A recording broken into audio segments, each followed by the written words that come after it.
given to the students as supplies that could help create the solar age. Okay, 9 minutes have gone by. We're on our next 9.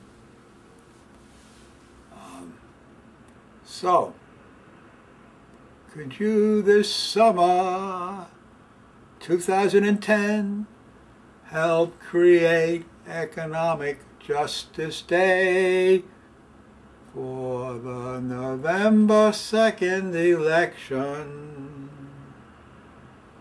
Then we could require lawmakers to require the top 10% to invest in American renewable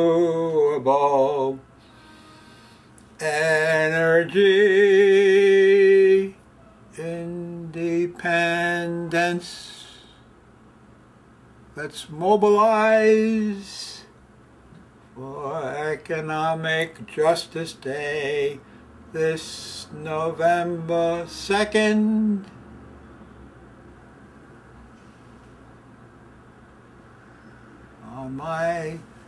For more details, see my TV show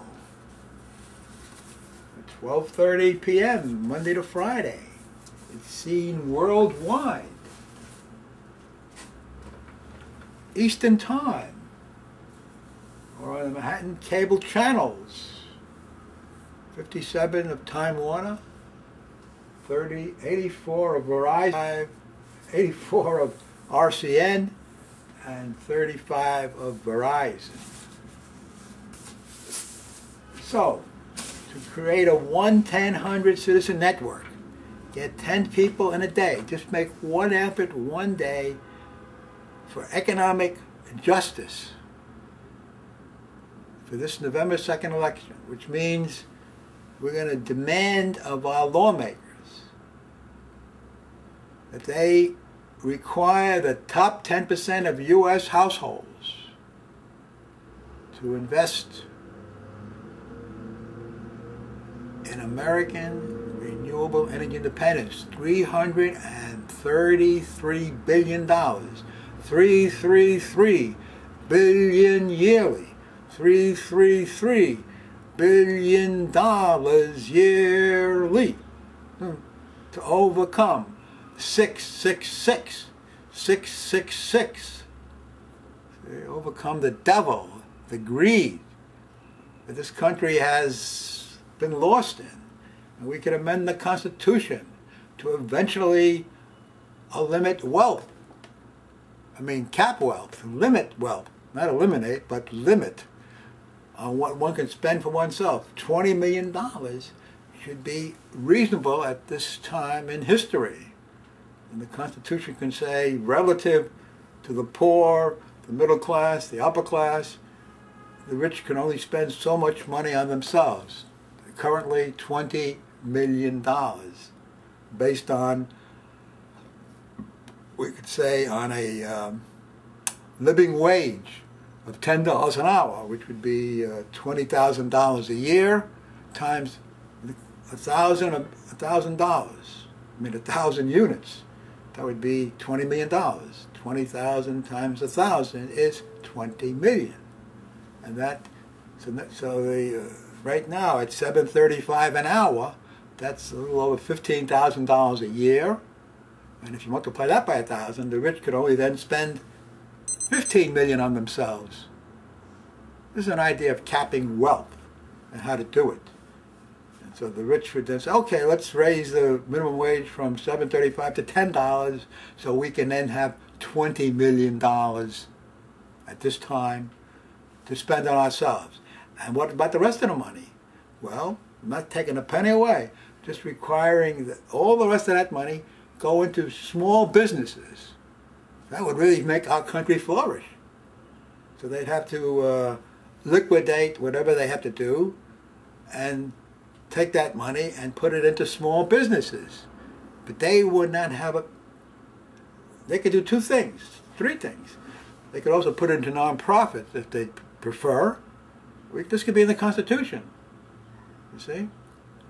And what else could they do? They could run the companies of these small businesses, like or let the other people run the companies. You know, they could play like Monopoly. They couldn't use the money, but they could have control. See, control without gaining more wealth.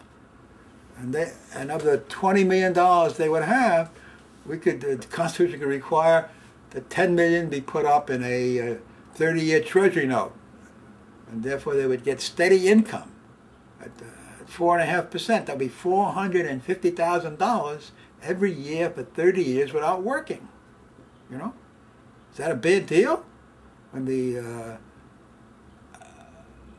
median for a single worker is around $33,000 now.